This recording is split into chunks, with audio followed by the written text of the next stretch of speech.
அல்லேலூயா. இன்னைக்கு ஒரு மாலை நேரத்தில் இன்னொரு செய்தியை, தொடர் செய்தியை இன்னைக்கு நாம் தொடங்க போகிறோம். கடந்த வருடத்தில் ஜெபத்தை பற்றி நாம் தொடர்ந்து பார்த்து கொண்டிருந்தோம். இன்றைக்கு இப்போ தொடங்குறேன். அப்படி இது எத்தனை வாரம் போதோ அத்தனை வாரம் அப்படின்னு நாம் இதை பார்ப்போம். இந்த மாலை நேரத்தில் நாம் பார்க்க போகிற தேவனுடைய வார்த்தைக்கு ஆதாரமாக ஒரு வசனத்தை நம்ம வாசிக்கலாம். 3 யோவான் 2வது வசனத்தை நாம் வாசிக்கலாம். 3 யோவான் 2வது வசனத்தை வாசிப்போம்.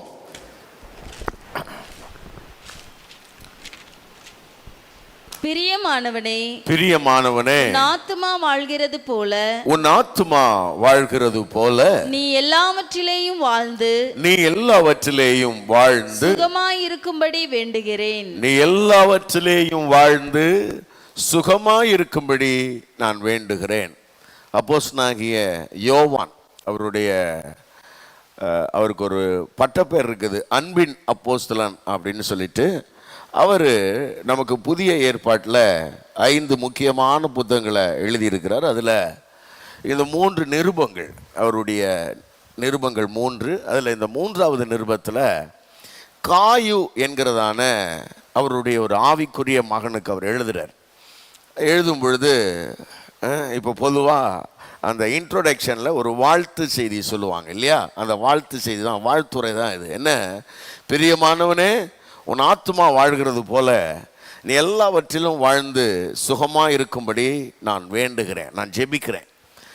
ஒரு ஊழியக்காரன் தன்னுடைய பிள்ளைகளை, தன்னுடைய விசுவாசிகளை பார்க்கும் பொழுது அவனுடைய மனம் இந்த பிள்ளைகளுக்காக என்ன ஜெபிக்கணும்னா, இந்த பிள்ளைங்க எல்லாவற்றிலும் வாழ்ந்து சுகமாக இருக்கணும் அப்படின்றது தான் ஒரு ஊழியக்காரனுடைய விருப்பமாக இருக்கிறது. Price God. ஆமென். அல்லேலூயா சொல்ல மாட்டீங்களே?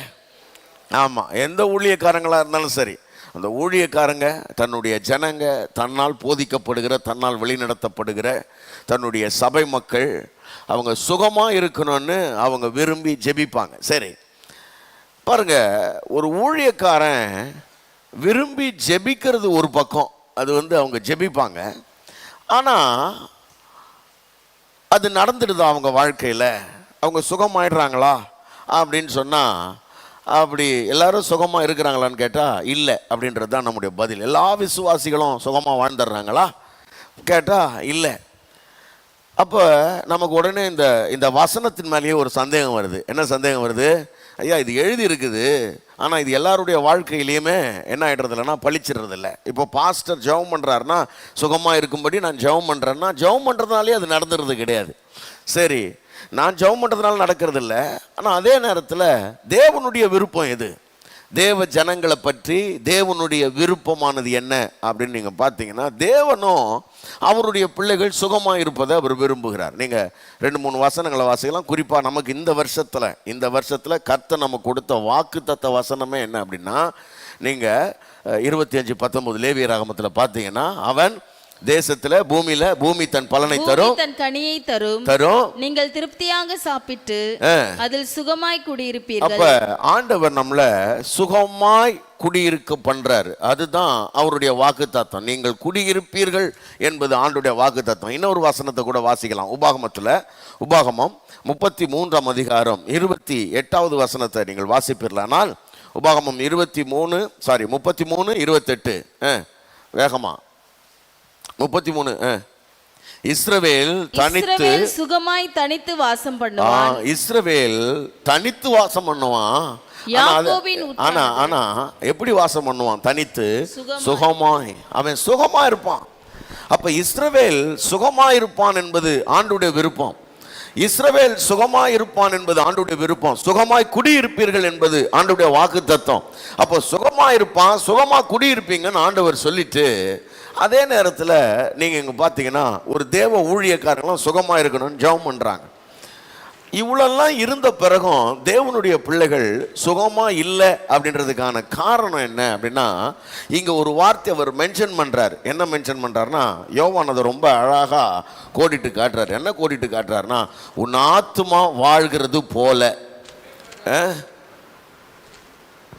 உன் ஆத்துமா வாழ்கிறது போல, உன் ஆத்துமா வாழ்கிறது போல அப்படின்னு சொல்றார். கவனிங்க, உன் ஆத்துமா வாழ்கிறது போல நீ எல்லாவற்றிலும் வாழ்ந்து.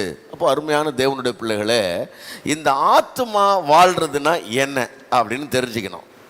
அப்போ இவன் சுகமான வாழ்க்கைக்கும் இவனுடைய ஆத்மா வாழ்றதுக்கும் ஒரு நெருங்கிய தொடர்பு இருக்கிறது அப்படின்னு ரொம்ப இந்த வசனத்திலேருந்து நமக்கு ரொம்ப தெளிவாக தெரியுது. ஒரு விசுவாசியோட சுக வாழ்வுக்கும் அவனுடைய ஆத்மா வாழ்வுக்கும் ஒரு தொடர்பு இருக்குது. சரி, இதை எப்படி இன்னும் கொஞ்சம் புரிகிற மாதிரி சொல்லணும்னா, ஒரு மரத்தை நீங்கள் பார்க்குறீங்கன்னு வச்சுக்கங்களேன். அந்த மரம் வெளியில் நல்லா பூ பூத்து காய்த்து அது பலன் தரணும்னா அது என்ன பண்ணணும்னா, அழகாக அது மண்ணுக்குள்ளே வேர் விட்டுருக்கணும். அது ரொம்ப முக்கியம். அது எவ்வளோ தூரம் ஆழமாக வேர் விடுதோ அவ்வளோ தூரம் வெளியில் என்ன பண்ண முடியும்னா அதில் நிறைய பூ பூக்கிறதும் சரி, காய்க்கிறதும் சரி, கனி தர்றதும் சரி வெளியில் அதிகமாக இருக்கும்.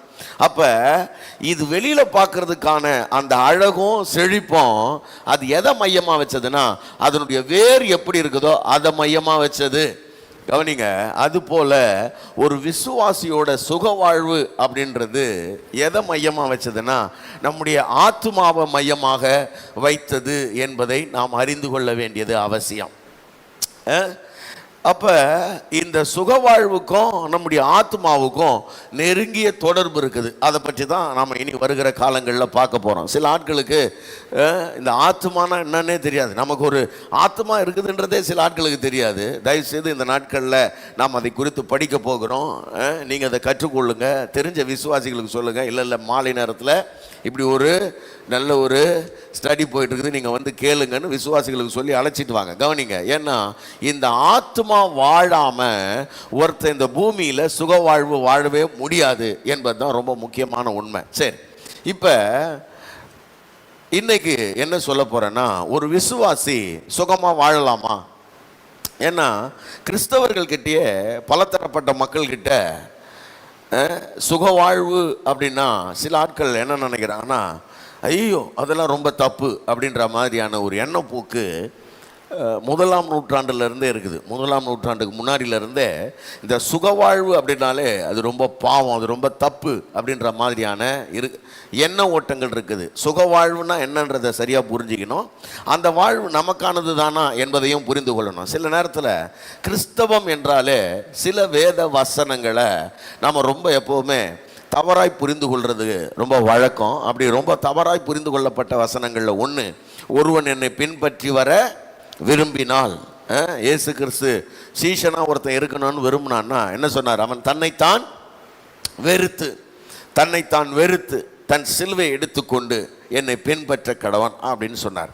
இந்த தன்னைத்தான் வெறுத்து அப்படின்ன உடனே நமக்கு உடனே தெரிகிற அந்த அந்த அந்த வார்த்தை அப்படி மேலோட்டமாக அப்படி படித்த உடனே நமக்கு என்ன தெரிஞ்சிடனா, தன்னைத்தான் வெறுத்து அப்படின்ன உடனே நம்ம ஆளுங்க பாருங்கள் இருக்கிறதுலையே பழைய துணியாக எடுத்து போட்டுக்கிறது பாருங்கள். ஏன்னா நல்ல துணி ஒரு நாள் என்ன பண்ணுறது கிடையாதுன்னா போடுறதே கிடையாது. ஏன்னா நான் தன்னைத்தானே வெறுத்துட்டேன்.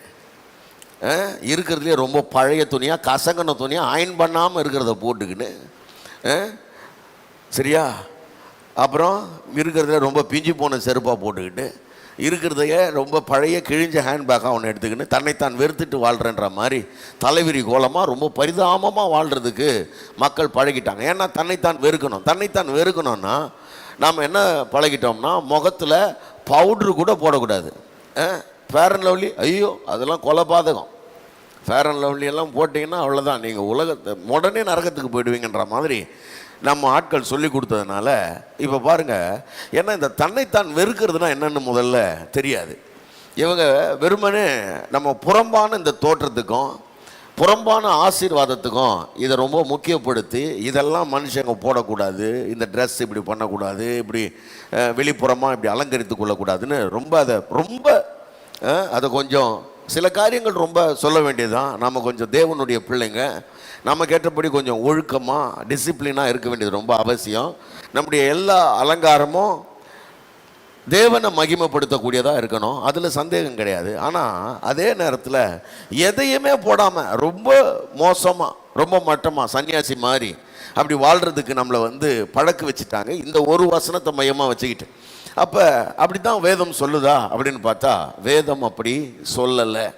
ஒரு விசுவாசியினுடைய சுகவாழ்வை வேதம் அங்கீகரிக்கிறது. சுகவாழ்வு என்றால் என்ன அப்படின்னு முதல்ல இன்னைக்கு நான் உங்களுக்கு சொல்றேன். கவனிங்க, சுகவாழ்வு அப்படின்னு சொன்னா ஆடம்பர வாழ்வு தான் சுகவாழ்வுன்னு இன்னொரு பக்கம் தவறாய் சொல்லி கொடுக்கப்படுகிறது இல்லை. ஆடம்பரமான வாழ்வு எல்லாமே பாருங்க, நம்ம ஒரு ட்ரெஸ்ஸு போட்டால் கூட அது எப்படி போகணும்? சாதாரணமாக ஒரு ஷூ போட்டால், என் ஷூவோட விலை எவ்வளோ தெரியுமா? 8000 ரூபாய். நான் காலில் சாதாரணமாக 2000 ரூபாய்க்கு கீழே என்ன பண்ணுறது இல்லை, செருப்பே போடுறது கிடையாது. ஏன்னா அப்படி போட்டால் தான் அதான் கொஞ்சம் கெத்து பாருங்க, அதுதான் கொஞ்சம் நல்லது. பாருங்களேன், சுகவாழ்வுன்னு சொல்லிட்டு இந்த பக்கம் உடனே ஆடம்பரத்துக்கு போயிடுறது. ரொம்ப ஆடம்பரமான அந்த எக்ஸ்ட்ரீம். இந்த கிறிஸ்தவர்களுக்கு இருக்கிற பிரச்சனையே என்னடான்னா, ஒன்று இப்படி இந்த சைடு போயிடுவான். ஒன்று பரதேசியா எதுவுமே போடாமல் பிஞ்ச செருப்பு, அப்படியே இப்போ காஞ்ச தலை, அழுக்கு வேஷ்டி, இப்படி ஒன்று வாழ்வான். இல்லை அப்படின்னா ரொம்ப ஹையாக அப்படி போயிடுறது.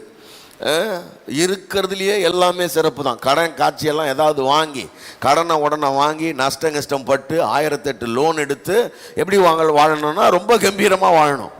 ஏன்னா அவன் என்ன நினைக்கிறான்னா, இப்படி கம்பீரமாக வாழ்ந்தால் தான் கடவுள் மகிமைப்படுவார்னு. இப்படி ஒரு போதனை. இப்படியெல்லாம் இருந்தால் தான் நாமெல்லாம் ஆண்டவருடைய பிள்ளைங்கன்னு தெரியும். கடன் வாங்கி இப்படி வாழ்ந்தால் தான் ஆண்டவருடைய பிள்ளைங்கன்னு தெரியும்ன்ற இப்படி ஒரு எண்ணம். இப்படி போயிடுறான். அதனால் இந்த ரெண்டுத்துக்குமே கொஞ்சம் சரியாக அதை புரிஞ்சுக்கணும்னு நினைக்கிறேன். இது ரெண்டுமே தப்பு. இந்த பக்கம் ஒன்றுமே இல்லாமல் பஞ்சப்பாட்டு பாடுறதும் பஞ்சவேஷம் போடுறதும் தப்பு, சன்னியாசி மாதிரி வாழ்கிறதும் தப்பு. இந்த பக்கம் ஆடம்பர மோகத்தில் உலகத்துக்கு ஏற்ற வேஷம் போட்டுக்கிட்டு உலகத்துக்கு ஏற்ற மாதிரி வாழ்ந்துக்கிட்டு ரொம்ப என்ன சொல்கிறதுன்னா, இதை சரியாக சொன்னோன்னா ரொம்ப மாய்மாலமான ஒரு போலியான ஒரு பொய்யான ஒரு தோற்றத்தில் நான் ரொம்ப நல்லா இருக்கிறேன், நான் ரொம்ப ஆசீர்வதிக்கப்பட்டிருக்கிறேன், கடவுளுடைய ஐஸ்வர்யத்தினால் நிறைந்திருக்கிறேன் அப்படின்ற மாதிரி ஒரு போலி பிம்பத்தை இந்த பக்கம் உருவாக்குறது இருக்குது இல்லையா. இதுவுமே ஒரு தவறான ஒரு எண்ண ஓட்டமாக இருக்கிறது. அப்போ சுகவாழ்வு அப்படின்ற அந்த வார்த்தை, சுகம் அப்படின்ற அந்த வார்த்தை வேதத்தில் முக்கியமான 3 வார்த்தைகளை குறிக்கிறது. எப்போவும் நீங்கள் நல்லா ஞாபகம் வச்சுக்கணும். சுகம்னு பைபிளில் நிறைய இடங்களில் சொல்லப்படுறதால முக்கியமாக 3 காரியங்கள் சொல்லப்படுறது. அது என்ன அப்படின்னா, ஒன்று, நல்லா கவனிங்க, சுகம் அப்படின்னு சொல்கிறது ஆரோக்கியத்தை குறிக்கிறது. நீங்கள் நல்ல ஆரோக்கியமாக இருக்கணும். எத்தனை பேர் அதை விரும்புகிறீங்க? அல்லேலூயா, அல்லேலூயா. ஆமாம், எனக்கு தெரிஞ்சு ஒரு காலத்தில் இந்த பெரியவங்களாம் சொல்லுவாங்க, நீங்கள் கேள்விப்பட்டிருக்கிறீங்களான்னு எனக்கு தெரியல, நோயற்ற வாழ்வு குறைவற்ற செல்வம் அப்படின்வாங்க. நோயற்ற வாழ்வு குறைவற்ற செல்வம் அப்படின்னு சொல்லுவாங்க. ஒரு தாத்தா ஒருத்தர் காலையில் ஒரு ஒன்று பார்த்தேன். ஒரு 101 வயசு தாத்தா ஒரு ஓட்டப்பந்தயத்தில் கலந்துக்கிறதுக்கு வந்திருக்கிறாரு. ரொம்ப ஆச்சரியமாக இருந்தது. தாத்தா பாருங்கள், கையெடுத்து கும்புறார். 101 வயசு. அவர் நடக்கிறதே பெரிய விஷயம், அவர் ஓடுறன்றார். அவர் நம்ம பாருங்கள், ஒரு 101ல் 100 கிலோமீட்டர் ஓடுறேன்னு, மாரத்தான் ஓடுறேன்னு வந்துக்கிறார். அவர் ஏதோ ஒன்று ஓடட்டும், அவர் வண்டி ஓடுது. சில ஆட்கள் பாருங்கள், நமக்கு 30 தாண்டா முதுகு வலி வந்துடுது. ஆமாம், குனிஞ்சா நிமிர முடியல, நிமிந்தா உட்கார முடியல, உட்காந்தா ஏஞ்சிக்க முடியல. ரொம்ப பேர் சில ஆட்கள் பாருங்கள், இந்தியன் டாய்லெட்லாம் இப்போ வீட்டில் எல்லாம் வெஸ்டர்ன் டாய்லெட்டாக மாற்றுறாங்க. ஏன்னா பாவம் உட்காந்து எழுந்துக்க முடியல. டாய்லெட்டில் போய் உட்காந்துட்டு அது வருதோ இல்லையோ இவனால் ஏஞ்சிக்க முடியல பாவம். அதோட ஒரு பெரிய போராட்டம். இது வேறு கஷ்டமாக போயிடுதுன்னு சொல்லி இந்தியன் டாய்லெட்டாக மாற்றுறாங்க. அவ்வளோ உடம்பு பலவீனமாயிடுது. அப்போ தேவன் தம்முடைய பிள்ளைகளுக்கு சுகவாழ்வை அவர் கொடுக்கிறார். அப்படின்னா சுகவாழ்வுன்னா ஆரோக்கியத்தினால் நிறைந்திருப்பது. கவனிங்க, வியாதியே ஆண்டவருடைய வாக்குத்தத்தம் எப்படி இருக்குதுன்னா, உனக்கு வியாதி எகிப்தியருக்கு வர பண்ணின வியாதி ஒன்றையும் நான் உனக்கு வர பண்ணேன். எப்படி வர பண்ணேன்? உனக்கு வியாதியே வரவிட மாட்டேன், முதல்ல உன்னை பாதுகாப்பன்றார். ஒருவேளை அப்படி வியாதி வந்துருச்சுன்னா உன் அப்பத்தையும் தண்ணீரையும் ஆசீர்வதித்து வியாதியை உன்னை விட்டு விலக்குவேன். ஒருவேளை வந்துருச்சு, ஏதோ நம்ம கொஞ்சம் ஒழுங்காக இல்லை, கீழ்ப்படியில் ஏதோ சூழ்நிலை சரியில்லை, இப்படி வியாதி வந்துருச்சுன்னா அந்த வியாதியை உன்னை விட்டு விலக்குவேன். அப்போ வியாதி இல்லாமல் பாதுகாப்பேன், அடுத்தது வியாதி வந்தாலும் விளக்குவேன். அதுக்கப்புறம் சொல்கிறார், உனக்கு நான் ஆரோக்கியம் வர பண்ணி சௌக்கியத்தை கட்டளையிடுவேன். தேவன் எப்பவுமே நமக்கு ஒரு சுகத்தை அவர் கொடுக்க விரும்புகிறார். நம்முடைய சுக வாழ்வு தேவனுடைய விருப்பமாக இருக்குது. நாம் வியாதியில் கஷ்டப்படணுன்றது தேவனுடைய விருப்பம் இல்லை. சில நேரத்தில் விசுவாசிகள் என்ன நினைச்சிடறோம், சில நேரத்தில்னா பாருங்க, வியாதி வர்றதுக்கு 1000 காரணங்கள் இருக்கலாம். வியாதி வர்றதுக்கு 1000 காரணங்கள் இருக்கலாம். ஆனால் தேவன் காரணம் கிடையாது. நீங்கள் ஞாபகம் வச்சுங்க, வியாதிக்கு தேவன் காரணம் இல்லை. நீங்கள் அதை எப்பவுமே விசுவாசிகளை தெரிஞ்சுக்கணும். ஏன்னா தேவன் காரணமாக இருந்தார்னா நாம் என்ன நினைக்கலாம்னா, வியாதி தேவனால் எனக்கு கொடுக்கப்பட்ட ஒரு ஆசீர்வாதம், தேவனால் எனக்கு கொடுக்கப்பட்ட ஒரு வரம்னு அதை ஏற்றுக்கலாம். இல்லைன்னா ஒரு வியாதி வந்ததுக்கு பிறகு திரும்ப கேட்டு, ஆண்டவரே இன்னும் கூடுதலாக 2 வியாதி தான் ஆசீர்வாதமாச்சே, 1 மட்டும் கொடுத்துருக்கீங்களே, கூட ஒரு 2 கொடுங்க, ஏற்கனவே கொஞ்சம் நெஞ்சம் தான் நடக்க முடியல, மொத்தமாக படுக்க வைங்க என்ன அப்படின்னு கேட்டே வாங்கிக்கலாம். ஒரு 2 வியாதியை இன்னும் 2 கொடுங்க அப்படின்னு. அப்போ வியாதி தேவனால் அருளப்படுகிறது கிடையாது. எந்த வியாதிக்கும் தேவன் காரணம் இல்லை. அப்போ வியாதி தேவனால் வரல. பல நேரங்கள் அதுக்கு பல காரணமாக இருக்கலாம். ஏன் கீழ்ப்படியாமல், என்னுடைய சுற்றுச்சூழல், சத்ருனுடைய தந்திரங்களாக இருக்கலாம், பல காரணங்களாக இருக்கலாம். அது என்ன வேணா இருக்கலாம். ஆனால் தேவன் காரணம் இல்லை. ஒரு வசனத்தை நம்ம வாசிச்சோம்னா, மார்க்கு 5ஆம் அதிகாரம் 34வது வசனத்தில் நீங்கள் வாசிக்கும் பொழுது ஆண்டவர் சொல்கிறாரு, ஒரு வியாதி உள்ள ஒருத்தரை பார்த்து என்ன பேசுகிறார், படிங்க பார்க்கலாம். மார்க்கு. அவர் அவளை பார்த்து மகளே உன் விசுவாசம் உன்னை ரட்சித்தது. நல்லா கவனிங்க, மகளே. அவர் பாருங்களேன், வியாதியா ஒருத்தர் வந்து அவர்கிட்ட வர்றாங்க. அவரு என்ன எதுக்கு வந்த அப்படின்னு எரிஞ்சு விழல. அவர் ரொம்ப அழகா பேசுறாரு. மகளே, உன் விசுவாசம் உன்னை ரட்சித்தது. உன் விசுவாசம் உன்னை ரட்சித்தது. நீ சமாதானத்தோடே போய் உன் வேதனை நீங்கி சுகமாயிரு என்றார். உன் வேதனை நீங்கி சுகமாயிரு என்றால். கவனிங்க, ஆண்டவர் இந்த 12 வருஷமா பெரும் பாட அனுபவித்திருந்த அந்த பெண்ணை பார்த்து, அவள் தன்னுடைய வியாதியின் வேதனைய சொல்லி அழுது புலம்பாத ஆள் கிடையாது. ஏன்னா சொல்லி பேசி அழுது சில நேரத்தில் மனுஷங்களுக்கு நம்ம கதையை கேட்கறதுக்கு பிடிக்காது. காரணம் என்னன்னா, நம்ம ஏற்கனவே அதே பாட்டு தான் பாடுவோம். என்னம்மா எப்படி இருக்கிற, அது ஏன் கேட்குறேன்னு சொல்லி ஆரம்பிச்சுன்னு வைங்களேன். நான் அங்கே போனேன், இங்கே போனேன், அந்த ஹாஸ்பிட்டலுக்கு போனேன், இந்த டாக்டருக்கு போனேன், இந்த டெஸ்ட் எடுத்தேன், அதை பண்ணேன்னா எவ்வளோ தான் மக்கள் நம்மக்கிட்ட என்ன பண்ணுறது, கதையை கேட்டுனே இருப்பாங்க. ஒரு கட்டத்துக்கு மேலே நீ என்னைக்காவது நல்லா இருக்கிறேன்னு சொல்லிக்கிறியா? உன் வாயில் எப்போ போனாலும் உனக்கு நோவு, எப்போ போனாலும் உனக்கு சீக்கு, ஏதாவது ஒன்று அப்படின்னு நம்மளை சொல்லி ஏற்கனவே வியாதியாக இருக்கிற நம்மளை இன்னும் வேதனைப்படுத்துறதுக்கு தான் மக்கள் தயாராக இருப்பாங்க. ஆனால் ஆண்டவர் பாருங்க, அவர் ஒரே ஒரு வார்த்தை தான் பேசுகிறாரு. மகளே, உன் வேதனை நீங்கி நீ எப்படி இரு, சுகமாயிரு. நீ சுகமாயிருக்கிறது தான் தேவனுடைய விருப்பம். அருமையான தேவனுடைய பிள்ளைகளே, அப்போ வியாதியோட போராடிக்கிட்டு இருக்கிற இந்த பெண்ணை பார்த்து ஆண்டவர் அன்போட அந்த ஆசீர்வாதத்தை சொல்றார். உன் வேதனை நீங்கி நீ சுகமாயிரு என்று கர்த்தர் சொல்லுகிறார். அருமையான கர்த்தருடைய பிள்ளைகளை, இன்றைக்கு இந்த மாலை வேளையில் வந்திருக்கிற உங்களை பார்த்து நான் சொல்லுகிறேன், உன் சரீரத்தில் ஏதாவது பலவீனத்தோட வியாதிகளோட நீ கஷ்டப்பட்டுக்கிட்டு இருந்தா, போராடிக்கிட்டு இருந்தா, ஆண்டவருடைய தழும்புகளால் உண்டாகிற தெய்வீக சுகம் உங்களை நிறைக்கட்டும். ஆமென். எல்லா பலவீனங்களையும் கர்த்தர் மாற்றி உனக்கு ஆரோக்கியத்தை வரப்பண்ணி உனக்கு அவர் சௌக்கியத்தை கட்டளையிட விரும்புகிறார். நீ வேதனை நீங்கி சுகமாய் இருப்பதுதான் தேவனுடைய சித்தமாய் இருக்கிறது. ஆமென். அப்ப சுக வாழ்வு அப்படின்னு சொன்னா ஆரோக்கியமான வாழ்வு ஒண்ணு. ரெண்டாவது, சுக வாழ்வு அப்படின்னு சொன்னா சமாதானம் நிறைந்த செழிப்பான வாழ்வு, அதாவது குறைவுகள் இல்லாத திருப்தியாக இருக்கிற ஒரு வாழ்வு. நல்லா கவனிங்க, சுகவாழ்வுன்னு சொல்லும் பொழுது தயவுசெய்து நீங்கள் வாசிங்க. ரூத்தின் புஸ்தகம் 3ஆம் அதிகாரம் 1வது வசனத்தை நம்ம வாசிக்கும் பொழுது, ரூத் 3:1 வாசிக்கலாம். ரெண்டாவதாக சுகவாழ்வு. மாமியாராகிய நகோமி அவளை நோக்கி, என் மகளே, நீ சுகமாய் வாழ்ந்திருக்கும்படி நான் உனக்கு சௌக்கியத்தை தேடாதிருப்பேனோ. நல்லா கவனிங்க, சௌக்கியத்தை தேடாதிருப்பேனோ. ஒரு மாமியாருக்கு மருமக மேல எவ்வளவு கரிசனம் இருக்குது பாருங்க. இந்த மாதிரி எத்தனை மாமியார் இங்க இருக்கிறீங்கன்னு எனக்கு தெரியல. மாமியார் அப்படின்னா நம்ம ஊரில் சொல்லுவாங்க, மாமியாருக்கும் மருமகளுக்கும் 7ஆம் பொருத்தம் அவங்களுக்கு செட்டே ஆகாதுன்னுவாங்கல்ல. ஆனால் இந்த மாமியார் கொஞ்சம் வித்தியாசம். இந்த மாமியார் ஏன் வித்தியாசம்னா, அந்த மருமகள் அவ்வளோ வித்தியாசம். ஏன்னா பாருங்க, மாமியார் என்ன நினைக்குது, இந்த பிள்ளைங்க மருமங்க 2 பேரும் ரொம்ப சின்ன பிள்ளைங்களா இருக்கிறாங்க, சின்ன வயசுலயே தன்னுடைய புருஷனை பறி கொடுத்துட்டாங்க. இந்த அம்மாவுக்கு பிள்ளைய பறி கொடுத்துட்டாங்க, ஆனால் அவங்களுக்கு புருஷனை பறி கொடுத்துட்டாங்க. அந்த அம்மா சொல்லுது, தயவு செஞ்சு நீங்கள் என்ன பண்ணுங்க, உங்கள் பெற்றோரோட வீட்டுக்கு போயிடுங்க. உங்கள் பெற்றோர் உங்களை யாரை பார்த்து கல்யாணம் பண்ணி வைக்கிறாங்களோ அவங்கள கல்யாணம் பண்ணிவிட்டு நீங்கள் சுகமாக வாழுங்க. அந்த அம்மா எப்படி சொல்லுது பாருங்கள், எவ்வளோ நல்ல மனசு இல்லை. நீங்கள் போய் சந்தோஷமாக இருங்க, என் பிள்ளைங்க செத்து போயிட்டாங்க, உங்களுக்கு இன்னும் வாழ்க்கை இருக்குது, நீங்கள் நிறைய வாழணும், நீங்கள் நல்லா வாழணும், போய் சந்தோஷமாக வாழுங்க, சுகமாக வாழுங்கன்னு சொல்லுது.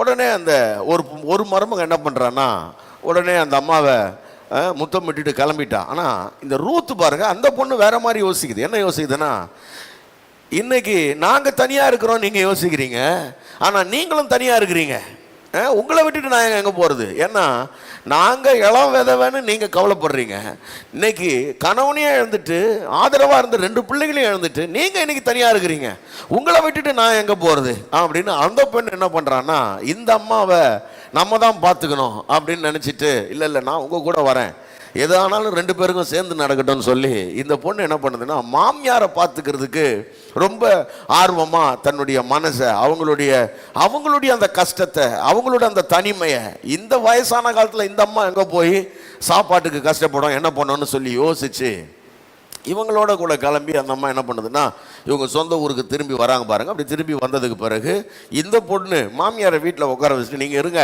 நான் போய் ஏதாவது வேலை ஏதாவது கிடைக்குதான்னு போய் பார்த்துட்டு வரணும், போய் வயல்வெளியில் அறுப்பு அறுக்கிறவங்க கிட்ட அந்த நாட்களில் அறுப்பு நான் சொன்ன மாட்டீங்களா, இப்போ அந்த நியூ இயர் அன்றைக்கி சொன்ன மாதிரி அறுப்பு அறுக்கும்போது அங்கே இருக்கிற அந்நியர்கள்லாம் வெளியே வந்தாங்கன்னா அவர்கள் எடுத்துக்கொள்றதுக்கெல்லாம் கொஞ்சம் சிந்த விடுவாங்க. அந்த மாதிரி சிந்தறதெல்லாம் எடுத்துக்கிட்டு வீட்டுக்கு வந்து மாமியார் கையில் கொடுக்குது. அந்த அம்மா சொல்லுது, அதை சாப்பிட்டுட்ட உடனே அந்த அம்மா அப்படியே உள்ள நிரம்பி சொல்லுது, உனக்கு என்னை இவ்வளோ அன்பாக பார்த்துக்கிறியா, என் கூடவே வந்து எங்கேயோ போய் உக்காந்து கஷ்டப்பட்டுட்டு நான் சாப்பிட்ணுன்னு நினச்சி எனக்கு கொண்டு வந்து கொடுக்குறியே, நான் உன் சுக வாழ்வை தேடாமல் இருப்பேனா, நீ வாழ்ந்து நீ சௌக்கியமாக இருக்கும்படி உனக்கு ஒரு சுக வாழ்வை நான் தேடுவேன். அப்படின்னா என்ன அர்த்தம்னா, உனக்கு ஒரு கல்யாணம் பண்ணி வச்சு நீ குறைவில்லாமல் நீ சமாதானமாக நீ திருப்தியாக வாழ்கிறதுக்கு நான் ஒரு வழிவகை செய்வேன் அப்படின்னு அந்த அம்மா என்ன பண்ணுதுன்னா சொல்லுது. பிறகு அந்த அம்மா கல்யாணத்துக்கான ஏற்பாடுகளை பண்ணுது. கவனிங்க, அப்போ 2வது சுக வாழ்வுனா என்ன? கவனிங்க, ஒரு நாளும் குறைவுபட்டு பஞ்சத்தில் பட்டினியில் பசியில் போய் எல்லாரும் எப்பவுமே பஞ்சத்தில் தான் வாழணும், எப்பவுமே குறைவுபட்டு தான் வாழணுன்றது தேவனுடைய சித்தம் இல்லை. குறைவு இல்லாமல் வாழணும். நல்லா ஞாபகம் வச்சுங்க, குறைவில்லாமல் வாழுதல். எல்லாரும் சொல்லுங்க, குறைவில்லாமல் வாழ்தல். அல்லேலூயா. ஆமாம், கவனிங்க, வசனம் ரொம்ப நம்ம வாக்கு தத்துவத்தில் என்ன வாசிச்சிங்க, நீங்கள் திருப்தி அடைந்து, நீங்கள் திருப்தி அடைந்து. வசனத்தில் இந்த திருப்தின்ற வார்த்தையை ஆண்டவர் திரும்ப திரும்ப சொல்லிக்கிட்டே இருப்பார். அவர்கள் அவருடைய ஆத்துமா கொழுமையினால் பூரிப்பாகும், அவர்களுடைய ஆத்துமாக்களை நான் திருப்தி ஆக்குவேன்வார் எரேமியால. அதே போல எல்லாரும் சாப்பிட்டு திருப்தி அடைந்தார்கள். நீ சாப்பிட்டு திருப்தியாக இருக்கும் பொழுது சகலமும் உனக்கு சம்பூர்ணப்பட்டிருக்கும் பொழுது, அப்ப தேவன் வந்து எல்லா விதமான நன்மைகளால நம்மை நிறைப்பது, எல்லா விதமான ஆசீர்வாதங்களால நம்மை நிறைப்பது, இது ஆண்டவருடைய சித்தம். நல்லா கவனிக்கணும். 1 நோயற்ற வாழ்வு, 2 குறைவு இல்லாத வாழ்வு. சொல்லுங்க, குறைவில்லாத வாழ்வு. நல்லா சத்தம் சொல்லுங்க, குறைவில்லாத வாழ்வு. இந்த குறைவு இல்லாத வாழ்வோடு கூட சேர்த்து நீங்க என்ன பண்ணுங்கன்னா, அதுல ஒரு காரியத்தை நல்லா மைண்ட்ல வச்சுங்க, சமாதானமான வாழ்வு. அதையும் மைண்ட்ல வைங்க. நான் சொல்றேன் பாருங்க, வேதம் சொல்லுகிறது இல்லையா, நம்முடைய கர்த்தர் என் மேய்ப்பராய் இருக்கிறார், நான் உள்ள ஏற்றுக்கொள்ளக்கூடாது. வேதத்துக்கு மாறான எண்ணங்களை நாம உள்ளத்துல கொண்டு போக கூடாது. நாம மனசை ரொம்ப தெளிவா வச்சுக்கணும். கர்த்தரை தேடுறவங்களுக்கு ஒரு நன்மையும் குறைவுபடாதுன்னா ஒரு நன்மையும் குறைவுபடாது. கர்த்தர் என் மேய்ப்பரா இருக்கிறார், நான் தாழ்ச்சி அடையேன்னா தாழ்ச்சி அடையேன். அப்படின்னா என் வாழ்க்கை சகல விதமான தேவைகளாலும், கவனிங்க, எனக்கு எது தேவையோ அந்த தேவைகளை தேவன் எனக்கு சந்தித்திருப்பார். ஆமென். ஆமா, நான் குறைவில்லாமல் வாழ்வேன். எத்தனை பேர் நம்புறீங்க? நான் குறைவில்லாமல் வாழ்வேன், நான் சம்பூர்ணமா வாழ்வேன். ஆண்டவருடைய தேவை எல்லாவற்றையும் ஆண்டவர் ஆச்சரியமா என்ன பண்ணிருப்பாரு, சந்தித்திருப்பார். அப்படின்றது தான் வேதம் சொல்லுகிற சத்தியம். இது 2வது. 3வது முக்கியமானது என்ன, இந்த சுகவாழ்வு என்று சொல்லும் பொழுது அந்த சுகவாழ்வுடைய பொருள் என்னன்னா பாருங்க, பாதுகாப்பு. அதில் தான் நான் இந்த சமாதானத்தை சொல்ல விரும்புகிறேன். உங்களை தத்தளிக்க பண்ணுவார் இல்லாமல், எசேக்கியேல் 34:28 படி தத்தளிக்க பண்ணுவார் இல்லாமல் நீங்கள் சமாதானத்தோடு கூட நீங்கள் படுத்துக் கொள்வீர்கள். நீதிமொழிகளின் புத்தகத்தில் வாசிங்க பார்க்கலாம். நீதிமொழிகள் 18:10 நீங்கள் வாசிங்க. நீதிமொழிகள் 18:19 18:10. கர்த்தரின் நாமம் பலத்த துருகம், நீதிமான் அதற்குள் ஓடி சுகமாய் இருப்பான். அப்படின்னா கர்த்தருடைய நாமம் பலத்த ஒரு துருகம், ஒரு அரண் மாதிரி ஆண்டவருடைய நாமம் இருக்கிறது. தேவனுடைய பிள்ளைகள் அதற்குள்ள ஓடி சுகமாய் என்ன பண்ணலாம்னா படுத்து கொள்ளலாம். சுகமாய் படுத்து கொள்ளலாம்ன்றதனுடைய அர்த்தம் என்னன்னா பாதுகாப்பா. நான் அன்னைக்கு சொன்ன மாதிரி சங்கீதக்காரன் சொல்றான் இல்லையா, நீர் ஒருவரே என்னை சுகமாய் தங்க பண்ணுகிறேன். இந்த தேவனுடைய பிள்ளைகளுக்கு மாத்திரம் ரொம்ப ஆச்சரியமான விஷயம் என்னன்னா, பாருங்க, இயேசு கிறிஸ்துவும் சரி, பழைய ஏற்பாட்டில் யோனாவும் சரி, அப்போஸ்தலர் நடவடிக்கைகளில் பவுலும் சரி, இவங்கெல்லாம் பார்த்தீங்கன்னா இந்த சுகவாழ்வை இவங்க அனுபவிச்சிருக்கிறாங்க. இந்த காற்றும் கடலும் பயங்கரமாக அடிக்குது இல்லையா, கடல் கொந்தளிக்குது இல்லை. மார்க் 4ஆம் அதிகாரத்தில் சீஷர்கள்லாம் என்ன சொல்றாங்க, ஐயரே நாங்கள் மடிந்து போகிறோமே. இயேசு கிறிஸ்து என்ன பண்றார்? கப்பலின் பின்னணியத்தில் நித்திரையா இருக்கிறார். அவருக்கு இதை பற்றியெல்லாம் ஒன்றும் கவலை கிடையாது. சுகம், நல்ல நிம்மதியாக இருக்கிறார். மனசு எவ்வளோ ரிலாக்ஸாக இருக்குது பாருங்க, எவ்வளோ சமாதானமாக தூங்குறார். அங்கே யோனாவோட சம்பவத்தில் யோசிச்சு பாருங்க, எல்லாரும் ஒரே ஆர்ப்பரிக்கிறாங்க. அவன் போய் ப்ரேயர் பண்ணிட்டு இருக்கிறான். யோனா என்ன பண்ணுறாரு? அவர் போய் தூங்குறார்.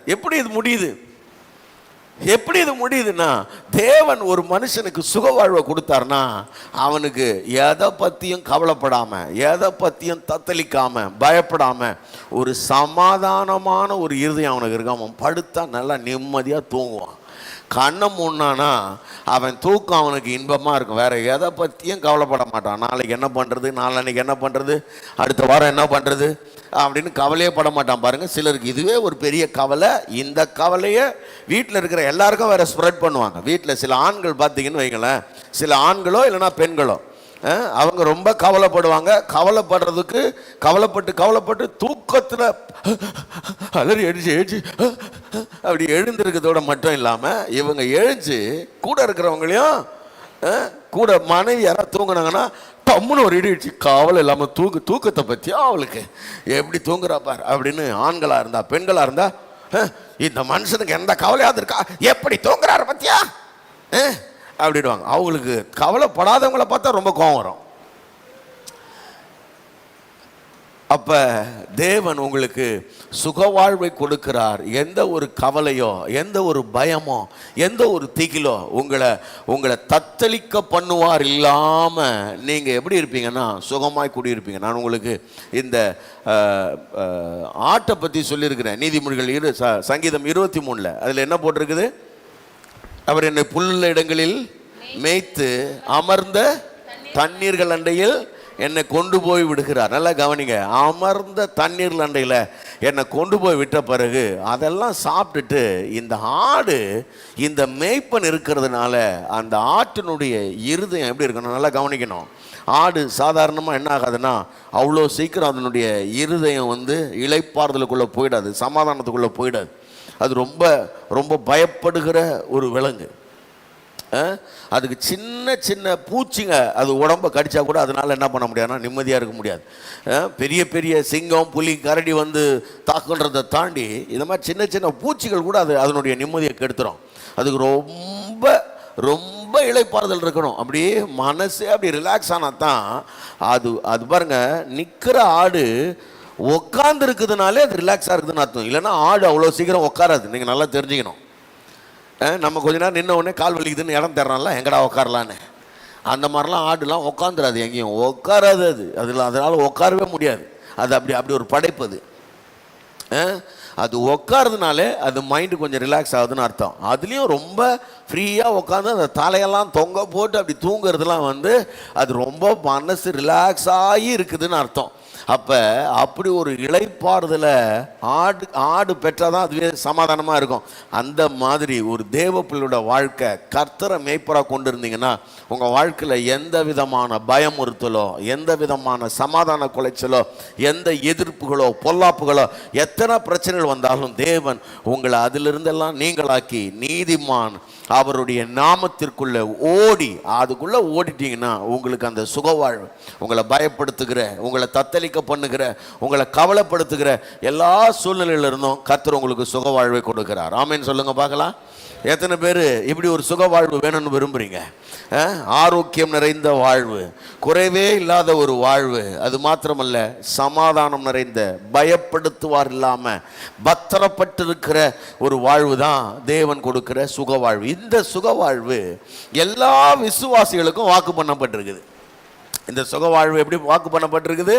எல்லா விசுவாசிகளுக்கும் வாக்கு பண்ணப்பட்டிருக்குது. நீங்களும் நானும் ரட்சிக்கப்பட்டு இந்த உலகத்தில் இருக்கிற எல்லா தேவனுடைய பிள்ளைகளுக்கும் வாக்கு பண்ணப்பட்டிருக்கிறது. ஆனால் நீங்களும் நானும் ஏன் அதை பெற்றுக்கொள்ளாமல் இருக்கிறோன்றதான் தெரியல. பாருங்க, எல்லா விசுவாசிகளுக்கும். இன்னொரு வசனத்தை வாசிக்கிறீங்களா?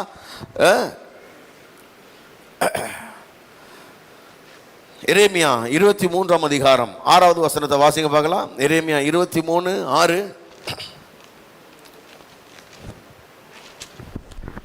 அவர்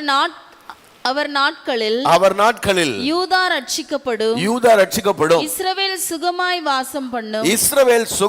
வாசம் பண்ணும், அவருக்கு இடும் நாமம் நமது நீதியாயிருக்கிற கர்த்தர் என்பதே. நம்முடைய நீதியாயிருக்கிற கர்த்தர் என்பது. நல்லா கவனிங்க. அவர் நாட்களில், எல்லாரும் சொல்லுங்க அவர் நாட்களில். சொல்லுங்க சத்தமா, அவர் நாட்களில். ஆமா, அவர் நாட்களில் சொன்னா அந்த அவர் அப்படின்றவர் யாருன்னா இயேசு. அவர்தான் நம்முடைய நீதியாக இருக்கிற கர்த்தர். நமக்கு நீதியானவர் ஆண்டவராகிய இயேசு கிறிஸ்து. கவனிங்க, பாவமான நம்மை நீதியாக்கும்படி நமக்காக பாவமானவர் என்று 2 கொரிந்தியர் 5ஆம் அதிகாரம் 21வது வசனத்தில் நீங்க வாசிக்க முடியும். அப்ப அப்படிப்பட்ட அவருடைய நாட்களில் இஸ்ரவேல் எப்படி இருப்பான்னா சுகமா இருப்பான். நல்லா கவனிங்க. நீங்களும் நானும் அருமையான தேவனுடைய பிள்ளைகளே, யூதா இஸ்ரவேலுங்கிறதான அந்த பெயர்களுக்கெல்லாம் நீங்களும் நானும் சுதந்திரவாளிகளாய் மாறி இருக்கிறோம். என்னைக்கு கர்த்தராகிய இயேசு கிறிஸ்துவை ஏற்றுக்கொண்டோமோ அன்னைக்கு நீங்களும் நானும் யூதாவா இஸ்ரவேலா ஆவிக்குரிய இஸ்ரவேலரா நம்ம என்ன பண்ணிருக்கிறோம்? மாறி இருக்கிறோம். எத்தனை பேருக்கு அது தெரியும்? Praise God. ஆமென். பக்கத்தில் கைப்பிடி சொல்லுங்க. அங்க யூதா இஸ்ரவேல் போட்டிருக்கிறதுனால யாரோ ஒருத்தர் நினைச்சிடாதீங்க, அது நீங்க தான். அந்த யூதாவும் நீதான், இஸ்ரவேலும் நீதான். எப்ப கர்த்தராகிய இயேசு கிறிஸ்துவை நீ விசுவாசிச்சியோ அப்ப கர்த்தர் உன்னை ஆபிரகாமுடைய சந்ததியாக அவர் மாற்றி இருக்கிறார். இஸ்ரவேலுக்குரிய சகல ஆசீர்வாதங்களையும் கர்த்தர் உனக்கானதாக அவர் மாற்றி இருக்கிறார். ஆமென். அப்ப அவர் நாட்களில்னா இயேசு கிறிஸ்து வந்த பிறகு, இயேசு கிறிஸ்துனுடைய பாடுகளுக்கு பிறகு, அவருடைய மரணத்துக்கு பிறகு, அவருடைய சிலுவைக்கு பிறகு, அவர் ரத்தம் சிந்தி நம்ம எல்லாரையும் மீட்ட பிறகு எப்படி இருப்பான்? அவன் சுகமா இருப்பான்றார். நல்லா கவனிக்கணும். அப்ப ரட்சிக்கப்பட்ட ஒவ்வொரு விசுவாசியும் சுகமா இருப்பது தேவனுடைய திட்டம். அந்த சுக வாழ்வுக்காகத்தான் கர்த்தர் சிலுவைக்கே போனாரு. ஆமென். ஆமா, கவனிங்க.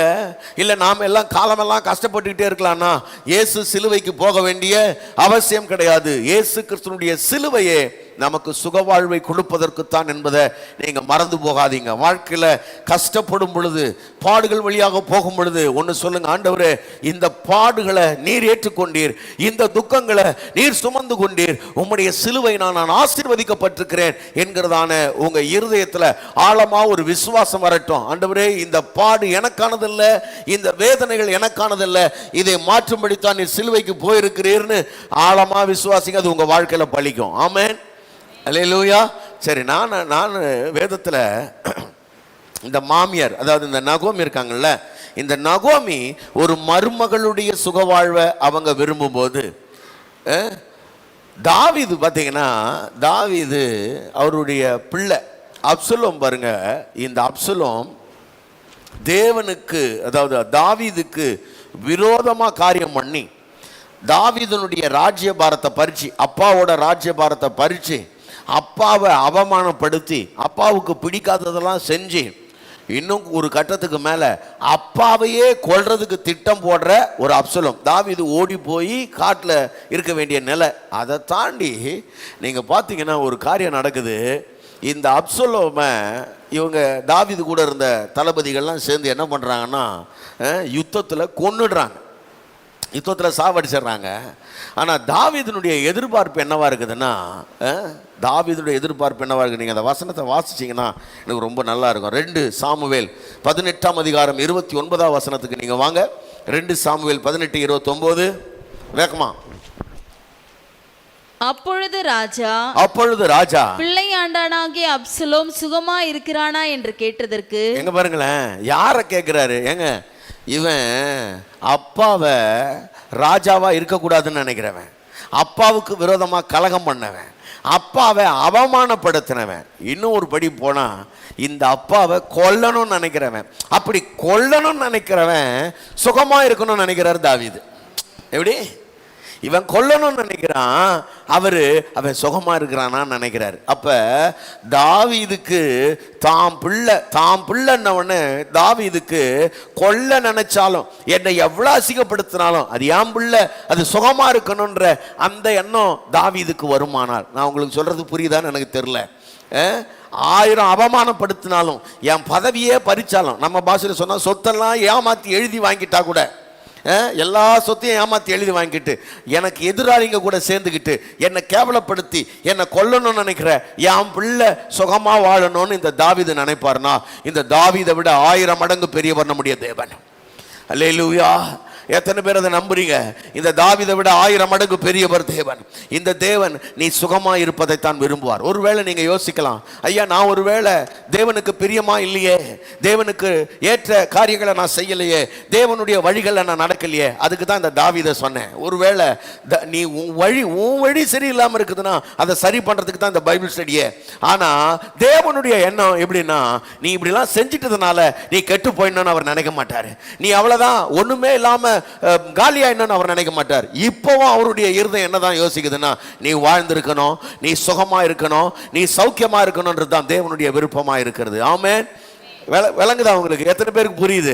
நீ வழி விலகி இருந்தாலும் சரி, நீ உன் பாதைகள் தேவனுக்கு விரோதமானதா இருந்தாலும் சரி, நீ எவ்வளவு துன்மார்க்கமா நடந்திருந்தாலும், தேவனுக்கு ஏற்காத காரியங்களை செஞ்சு தேவனுடைய பேரையே கலங்கப்படுத்தி இருந்தாலும், தேவன் இன்னைக்கும் அவருடைய இருதயத்தில் என்ன வாஞ்சிக்கிறார் தெரியுமா?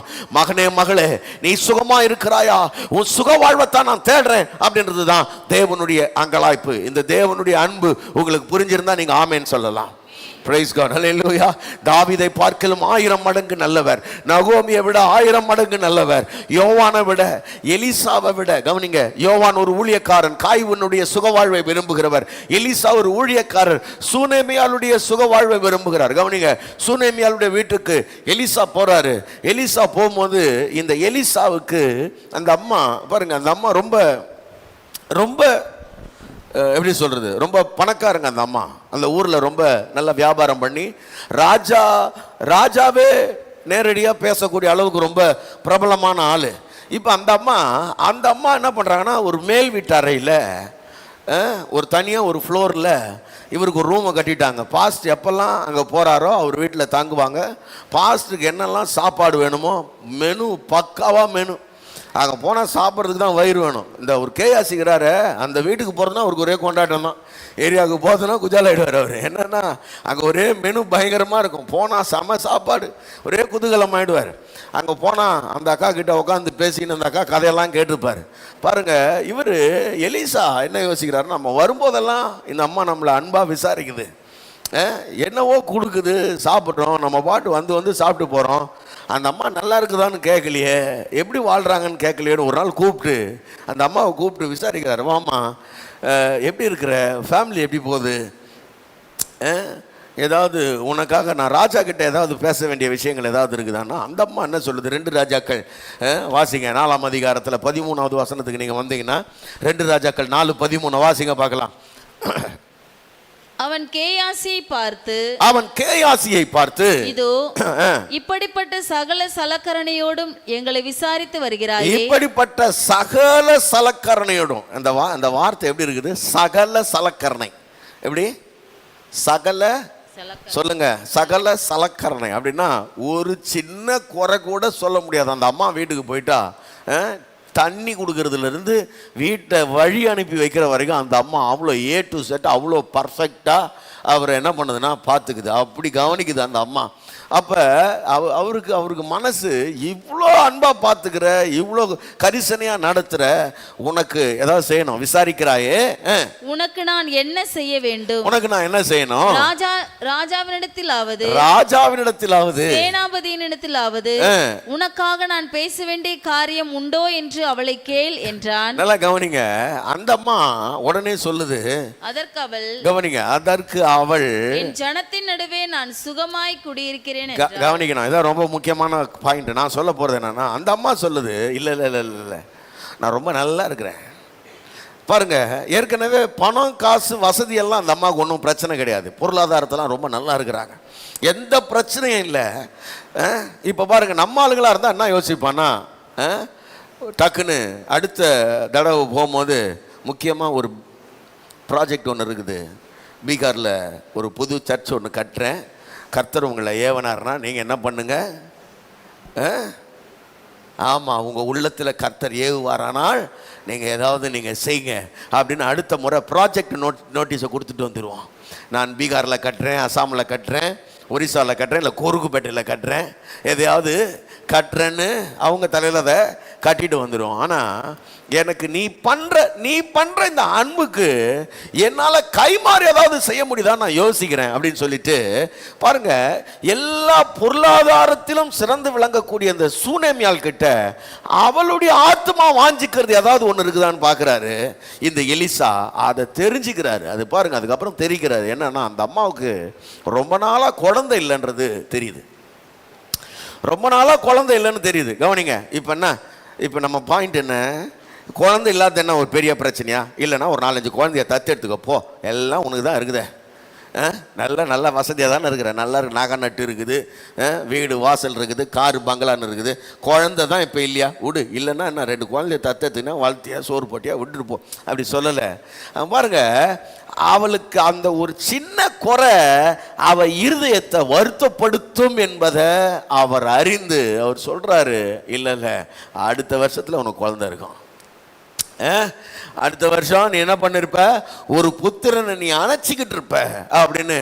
அப்படின்னா ஏற்கனவே அவள் சுகமாய் குடியிருக்கிறாள், ஒரு சின்ன குறை தான் அவ இருதயத்தை வருத்துது, அந்த குறை கூட இல்லாம அவ நிறைவாக வேண்டும் என்று எலிசா விரும்புவாரானால், இல்லைன்னா எலிசாவினுடைய தேவன் அதை விரும்புவாரானால், எலிசா நினைச்சா அது நடந்திருக்காது, எலிசாவுடைய தேவன் நினைச்சாரு. ஆமென் சொல்லுங்க பார்க்கலாம். இந்த தீர்க்கதரிசி சொன்னா அந்த சொன்ன வார்த்தையை பலிக்க பண்ற கர்த்தர் அவர். ஆமென் சொல்லுங்க பார்க்கலாம்.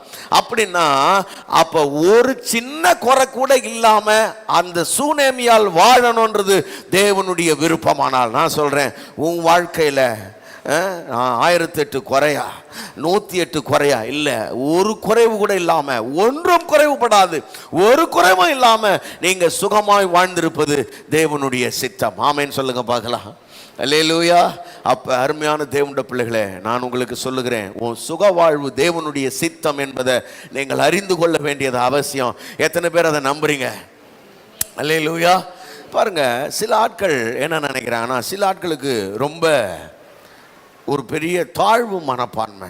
என்ன தாழ்வு மனப்பான்மைனா, அதெல்லாம் கரெக்டு தான்யா, என் தலையெழுத்து இது, இல்லை இல்லை தேவன் என்னவோ சுக வாழ்வைத்தான் வாழணும்னு வைக்கிறாரு, ஆனால் என்னால் என்ன பண்ண முடியாது, கடைசி வரைக்கும் நான் இப்படி தான் லோல்பட்டு லொங்கழிஞ்சி சீரழிஞ்சி இப்படியே தான் கடைசி வரைக்கும் நான் இப்படி தான் அல்லல் பண்ணணும். சிலருக்கு பாருங்க, அது சிலருடைய மைண்டில் அது எங்கேயோ போய் உக்காந்துடுது ஆழமாக.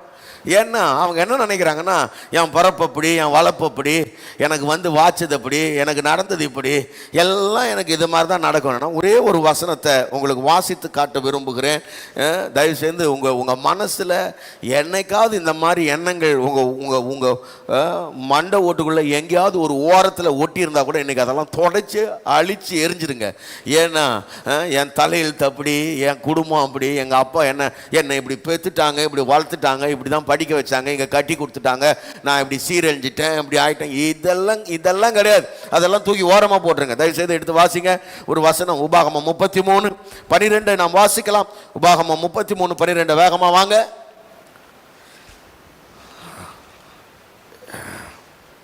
தேடுறதுக்கு அவ்வளோ நேரம். பென்யமீனை குறித்து பென்யமீனை குறித்து கர்த்தருக்கு பிரியமானவன், அவன் கர்த்தருக்கு பிரியமானவன், அவரோட சுகமாய் தங்கி அவரோட சுகமாய் தங்கி இருப்பான். அவனை எந்நாளும் அவர் காப்பாற்றி அவனை எந்நாளும் அவர் காப்பாற்றி அவன் எல்லைக்குள்ளே வாசமாய் இருப்பார், அவன் எல்லைக்குள்ளே வாசமாய் இருப்பான் என்றார். நல்லா கவனிங்க, இந்த பென்யமீன் என்கிறதான ஒரு பையன் யாக்கோபினுடைய கடைசி பிள்ளை.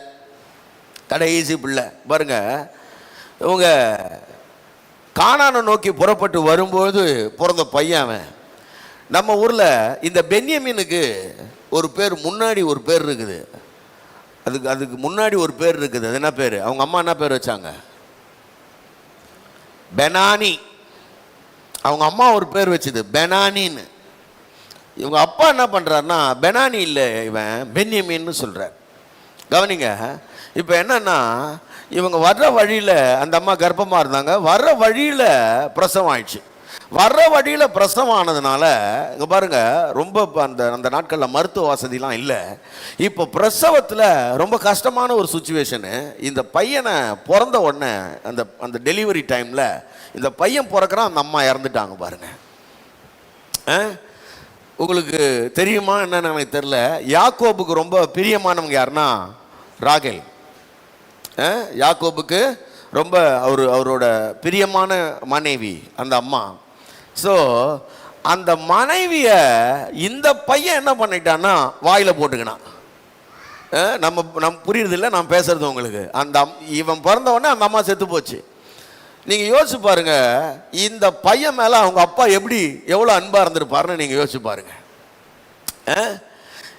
பையன் பிறந்த உடனே பிரியமான மனைவியை தூக்கி சாப்பிட்டான். இப்போ அதனால ரொம்ப வருத்தத்தோட உன்னை பெத்தன்னு சொல்லி அந்த அம்மா பேர் வைக்குது பெனானின்னு. வருத்தத்தோட வருத்தத்தின் மகன்றதான் அர்த்தம். அதனுடைய அர்த்தமே நீ வருத்தத்தின் மகன்டா, ரொம்ப வேதனை கொடுத்துட்டு எனக்கு அப்படின்னு வருத்தத்தின் மகன்னு பேர் வைக்குது. இப்போ சுற்றி இருக்கிறவங்கலாம் அந்த பையன் வளரும்போது எப்படி பார்ப்பாங்க, இல்லைன்னா என்ன பேசுவாங்க? இதுவா பெத்த ஆத்தாலேயே வாயில் போட்டுக்கிட்டு வந்துடுச்சு இது. பேசுகிறவங்களாம் எப்படி பேசுவாங்க? ஆமாம், அவங்க அம்மாவை முழுங்கிட்டு தான் வந்துக்குது இது இன்னும் யாரெல்லாம் என்னென்ன பண்ண போதும் அப்படின்ற மாதிரி வளரும்போதே பாருங்கண்ணா. ஏன்னா நம்மளை சுற்றி என்னெல்லாம் நடக்குதோ அந்த சுற்றி நடக்கிறதெல்லாம் அந்த பசங்க மேலே திணிக்கிறது. நம்ம இதுக்கெல்லாம் இதான் காரணம். இவன் அந்த குழந்தை பிறந்தோடனே ஏதாவது பிஸ்னஸில் லாஸ்னா உடனே இதுக்கு இதான் காரணம். ஏதாவது வேலை போயிடுச்சுன்னா அதுக்கு இதான் காரணம். குடும்பத்தில் சண்டை வந்து ஐயோ இது பிறந்துதாமா குடும்பத்தையே பிரிச்சிடுச்சு அப்படின்றது. இந்த குழந்தையா அதுக்கு எல்லாத்துக்கும் காரணம். எல்லாத்துக்கும் இந்த பிள்ளைங்களை இதை எல்லாத்துக்கும் அது சொல்கிறது இதனால தான் கிடையாது. அப்போ பாருங்க, இந்த யாக்கோபு எப்படி தெரியல, அது ஒரு தரிசனமாக வச்சாரா, இல்லைன்னா பிள்ளை அப்படி கூப்பிடக்கூடாதுன்னு அவருக்குள்ள அந்த விசுவாசம் வந்துதான் தெரியல. அவர் பென்யமீன் வைக்கிறார். பென்யமீன் வைக்கிறார். இவனை நீ என்ன பார்க்குறன்னா வருத்தத்தின் மகனாக பார்க்குற, நான் அவனை வலது கரத்தின் மகனாக பார்க்குறேன். பிரைஸ் காட், ஆமென். ஆமாம், எனக்கு எப்போவுமே பக்கபலமாக இருப்பான் இந்த பையன் அப்படின்ற மாதிரி அவர் என்ன பண்ணுறாருன்னா பேரை மாற்றி வைக்கிறார். இவன் வளர்றான். இவன் வளர்ந்தா இங்கே பாருங்கள், இப்படி ஒரு பையன் வளரும்போது அம்மா இறந்துட்டாங்க. அதுக்கு பிறகு சுற்றி இருக்கிற சொசைட்டி அவனை என்ன பண்ணுதுன்னா இப்படி பேசுது. நீங்கள் யோசிச்சு பாருங்கள், இப்படி ஒருத்தன் பிறந்து அம்மாவை வாயில் போட்டுக்கின்னு அவன் வளர்றான்னா அவன் மற்ற எல்லார் மத்தியிலையும் எவ்வளோ பெரிய ஏச்சு பேச்சு அவமானத்தெல்லாம் சந்தித்து வளரணுன்றதை நீங்கள் யோசிச்சு பாருங்கள். கொஞ்ச நாள் கழிச்சு இவனுக்கு ஒரு அண்ணன் இருக்கிறான். இவனை கொஞ்சம் கேர் எடுக்கிறான்னா ஒரு அண்ணன் இருக்கிறான். அந்த அண்ணன் பார்த்தீங்கன்னா கொஞ்ச நாளில் அவன் காணாமல் போயிடுறான். என்ன கேள்விப்படுறான்னா அவன் செத்து போயிட்டான்னு கேள்விப்படுறான். ஊர் உலகம்லாம் அதை தான் பேசிக்குது, அவன் செத்து போயிட்டான். அப்போ ஆல்ரெடி மற்ற பசங்க எல்லாம் யார் பசங்கன்னா அந்த பசங்க, பெரியம்மா பசங்க. இப்போ பாருங்க, இவன் தனியாக வளரணும். இருக்கிற ஒரு அண்ணன் யோசேப்பு இப்போ காணாமல் போயிட்டான். இவன் தனியாக வளரணும். ஏற்கனவே இவன் மேலே ஒரு பெரிய சாயம் பூசப்பட்டிருக்குது.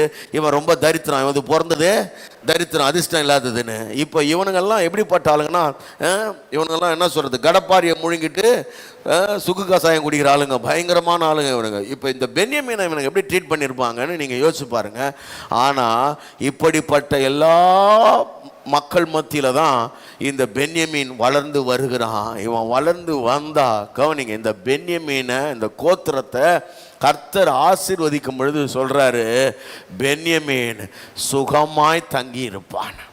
காரணம் என்ன? அவன் எல்லைகளுக்குள்ள கர்த்தர் வாசம் பண்றாரு. அல்லேலூயா, அல்லேலூயா. நான் சொல்றேன், பென்யமீனுடைய எல்லைகளுக்குள்ள கர்த்தர் வாசம் பண்றாரு. பென்யமீன் சுகமா இருப்பான். அது அதனுடைய சின்ன அடையாளமா எங்க நீங்க பார்க்கலாம்னா, யோசேப்ப இந்த பென்யமீனை அழைச்சிட்டு வர சொல்லு அப்படின்னு சொல்லும்போது எல்லா சகோதரரும் இருப்பாங்க. பென்யமீனுக்கு மாத்திரம் எப்படிப்பட்டதா இருக்குன்னா, மற்றவங்களுக்கு கொடுத்ததை விட 5 மடங்கு அதிகமான ஒரு பங்கு பென்யமீனுக்கு போகும். ஏன்னா பென்யமீன் சகோதரரால் நேசிக்கப்பட்டவன், அவன் சுகமா இருப்பான். எப்படிப்பட்ட அவமானங்கள், எப்படிப்பட்ட வருத்தங்கள் அவனை சந்திச்சாலும் கர்த்தர் அவன் எல்லைகளுக்குள்ள வாசமா இருப்பார் அப்படின்றதனுடைய அடையாளம். கவனிங்க, முதல்ல அவனுக்கு 5 மடங்கு போகுது. அப்ப நீங்க யோசிச்சு பாருங்க, கோசேன் நாட்டில் யோசேப்பு குடியிருக்க பண்ணார்னா மற்ற எல்லா சகோதரருக்கும் கொடுக்கிற முக்கியத்துவத்தை விட பென்யமீனுக்கு எப்படி கொடுத்துருப்பாரு? என்ன நினைக்கிறீங்க? அவனுக்கு விசேஷமான ஒரு இடத்த கொடுத்து அவனை விசேஷமா பார்த்துக்கிட்டு இருப்பார். சரி, இங்க இருந்து அப்படியே நீங்க நியாயாதிபதிகள் காலத்துக்கு வந்தீங்கன்னா, இந்த பென்யமீன் கோத்திரத்தை கவனிங்க. ஒரு கட்டத்துக்கு மேல இஸ்ரவேலின் 11 கோத்திரங்களும் இந்த பென்யமீன் கோத்திரத்தை என்ன பண்ணுதுன்னா வெறுக்குது. காரணம் என்னன்னா, அந்த பென்யமீன் கோத்திரத்தில் அதுக்கு பின்னாடி வந்தவங்க செஞ்ச ஒரு மோசமான செயல். அவங்க வாழ்க்கை சரியில்லை, அவங்களுடைய செயல்பாடுகள் சரியில்லை. அதனால இந்த 11 கோத்திரம் அப்படியே ஒதுக்குது. பென்யமீனே தேவையில்லை நமக்கு. அவன் அந்த கோத்திரமே அழிஞ்சு நாசமா போனா கூட பரவாயில்லன்ற அளவுக்கு இந்த 11 கோத்திரத்தினுடைய எண்ணங்களும் மாறுது. ஆனா ஒன்று நல்லா ஞாபகம் வச்சுங்க, எப்ப நீ வேணான்னு உலகமே உன்னை ஒதுக்குதோ, உன் கண் பார்வை, கர்த்தருடைய கண் பார்வை உன் மேல வந்துச்சுன்னு அர்த்தம். ஆமென் சொல்லுங்க பார்க்கலாம். அல்லேலூயா. ஆமா, இந்த 11 கோத்திரமும் இல்ல இந்த பென்யமீன் கோத்திரமே வேணாம், இவனுங்களோட நம்ம என்ன பண்ணக்கூடாது, சம்பந்தம் கலக்கூடாது, இவனுங்களை அடிச்சு காலி பண்ணிடணும்னு நினைக்கிறாங்க. ஆனா கர்த்தர் என்ன பண்றாருன்னா, இந்த பென்யமீன் கோத்திரத்துல இருந்து ஒரு மனுஷனை தெரிஞ்செடுத்து, யார வேணான்னு சொல்றீங்க? பென்யமீன் கோத்திரமா வேணாம், உங்களை ஆள்றதே இந்த பென்யமீன் கோத்திரம் தான் ஆள போகுதுன்னு இஸ்ரவேலின் முதல் ராஜாவை கர்த்தர் பென்யமீன் கோத்திரத்திலிருந்து தெரிந்தெடுக்கிறார். அல்லேலூயா. நான் சொல்றேன், அவன் எல்லைகளுக்குள்ள கர்த்தர் வாசமா இருக்கிறார். அவன் என்னாலும் சுகமா இருக்கும்படி, ஏன்னா கர்த்தர் அவன் மேல பிரியமா இருக்கிறார். ஆமென் சொல்லுங்க பார்க்கலாம். அதனால தான் நான் தாவீது அப்சலோம் சொன்னேன். நல்லா கவனிங்க, தாவீது அப்சலோம் சொன்னேன். அப்சலோம் நல்லவன்றதுனால கிடையாது. அப்சலோம் ரொம்ப நல்லதெல்லாம் தாவீதுக்கு பண்ணான்னு தாவீது நேசிக்கல. இவர் அப்பா, அவன் பிள்ளை ஆயிட்டதுனாலேயே தாவீது அவன் மேல பிரியமா இருக்கிறார். ஆமென். அல்லேலூயா. கவனிங்க, என்னைக்கு இந்த உலகம் வேணான்னு உன்னை ஒதுக்கி தள்ளுதோ, உலகத்தின் பார்வையில நீ அற்பமாய் காணப்படுகிறாயோ, அப்பவே தேவன் உன் மேல கண்ணோக்கமா இருக்கிறார். உன்னை ஆசீர்வதிக்க அவர் சித்தமா இருக்கிறார். உன் எல்லைகளுக்குள்ள அவர் அதனால தான் அந்த வசனத்துல நீங்க வாசிக்கிறீங்க, அவன் மேல பிரியமா இருப்பார். ஏன்னா மற்றவங்க எல்லாம் அவன் மேல பிரியமா இல்லை. மற்றவங்க எல்லாம் அவனை வெறுக்கிறாங்க, மற்றவங்க எல்லாம் அவனை ஏளனமா பார்க்கறாங்க, மற்றவங்க எல்லாம் அவனை ரொம்ப சபிக்கிறாங்க, அவனை ரொம்ப நிந்திக்கிறாங்க. ஆனா கர்த்தர் அவன் மேல பிரியமா இருக்கிறார். அவன் மேல பிரியமா இருக்கிறதுனாலேயே கர்த்தர் அவனை உயர்த்துகிறார். ஆமென் சொல்லுங்க பார்க்கலாம். நான் சொல்றேன், இன்னைக்கு இந்த மாலை வேளையில் என் தலையெழுத்து அப்படிதான், எனக்கு எல்லாம் அப்படிதான் நடக்கும். என்னை சுற்றி என்னை அப்பத்துலேருந்தே சொல்லுவாங்க, என்னை டீச்சர்லாம் சொல்லுவாங்க, நீ மக்குடான்னு சொல்லுவாங்க, நீ உருப்பட மாட்டேன்னுவாங்க. எங்கள் வீட்டில் இருக்கிறவங்க கூட சொல்லுவாங்க, நீ ஒன்றுத்துக்கும் லாய்க்கப்பட மாட்டேன்னு. இந்த மாதிரி எதையாவது கேட்டு உங்கள் மனசில் தப்பான எண்ணங்களோடு இருந்தீங்கன்னா, நான் சொல்கிறேன், பென்யமீனின் எல்லைகளுக்குள்ள வாசம் பண்ணி அவன் மேல் பிரியமாக இருந்து அவனுக்கு சுகவாழ்வை கொடுத்த கர்த்தர் உன் எல்லைகளுக்குள்ள வாசமாக இருந்து உன் மேல பிரியமா இருந்து உன்னை அவள் வாழ்ந்திருக்க செய்வார். உனக்கு அவர் சுகவாழ், நான் பாதுகாப்போடு இருப்பதும் தேவனுடைய சித்தமா இருக்கிறது. ஆமென். ஆமா, நான் எல்லாவற்றிலும் பாருங்களேன், நான் அதுக்காக தான் சொன்னேன். சில ஆட்கள் என்ன சபைகள்லயே இப்படி பிரசங்கிக்கிறாங்கன்னா, ஏதாவது 1-2 குறை இருந்தா தான் நம்ம தேவனை தேடுவோம்ன்றது தேவனுடைய விருப்பம். அதுக்கு தான் சூனேமியால சொன்னேன், அவளுக்கு ஒரு குறைவுமே இல்லை, ஒரே ஒரு குறைவு இருக்குது. அந்த குறைவும் நீங்க வேண்டும் என்பதுதான் தேவனுடைய விருப்பம். ஆமென். இங்க வந்திருக்கிற உங்களில் சிலருக்கு, இந்த வசனத்தை கேட்டுக்கிட்டு இருக்கிற உங்களுக்கு, எல்லாம் நான் நல்லா இருக்கிறேன், ஒரு காரியம் தான், அந்த ஒரு காரியத்தையும் கர்த்தர் உனக்கு செய்வார். அந்த ஒரு காரியத்தையும் தந்து உன்னை நிறைவாக்கி உன்னை சம்பூர்ண நன்மையால் திருப்தியாக்க தேவன் வல்லவராயிருக்கிறார். அப்ப இதுல என்ன விஷயம்? இது எப்படி நடக்கும்? இந்த சுகவாழ்வு எப்படி வரும்? அதுதான் அங்க சொல்லப்பட்டிருக்குது, உன் ஆத்துமா வாழ்வது போல. நான் ஒரே ஒரு வசனத்தை வாசிச்சுட்டு நான் முடிச்சிடுறேன், அடுத்த வாரம் தொடர போகிறேன். கவனிங்க, இந்த மனிதன் என்பவன், நம்முடைய தேவன் ஒரே தேவன் பாருங்க, ஆனால் 3 ஆள் தத்துவத்தோடு இருக்கிறார். உங்களில் சில பேருக்கு அது புரியலைன்னா பரவாயில்ல. தேவன் பிதா, குமாரன், பரிசுத்த ஆவியாகிய திரியேக தேவனாக இருக்கிறார் என்று வேதம் சொல்லுகிறது. அது போல இந்த மனுஷன் அப்படின்னு சொல்றவன நீங்க நல்லா ஞாபகம் வைங்க. மனுஷன் அப்படின்னா இந்த மனுஷன் முதல்ல இப்படி புரிஞ்சுக்கிட்டா நல்லா இருக்கும். நாம் இப்போ வெளியில் பார்க்குறோம்ல, இந்த பாடி, இந்த சரீரம் என்பது ஒரு புறம்பான மனுஷன். இது புறம்பான மனுஷன். அதுக்கு பிறகு உள்ள ஒரு உள்ளான மனுஷன் ஒன்று இருக்குது. பவுல் அதை சொல்கிறார் 2 கொரிந்தியர் 4ஆம் அதிகாரத்தில். உள்ளான மனுஷன், புறம்பான மனுஷன்னு அதை 2 பகுதியாக பிரிக்கிறாரு. உள்ளான எடுத்துட்டீங்களாமா? வாசிக்கிறீங்களா? கடைசி 2 வசனங்களில் எங்களுடைய உள்ளான மனுஷனானது நாளுக்கு ஆனபடியினால் நாங்கள் சோர்ந்து போகிறதில்லை. எங்கள் புறம்பான மனுஷனானது அழிந்தும் உள்ளான மனுஷனானது நாளுக்கு நாள் புதிதாக்கப்படுகிறது. போதும், கவனிங்க.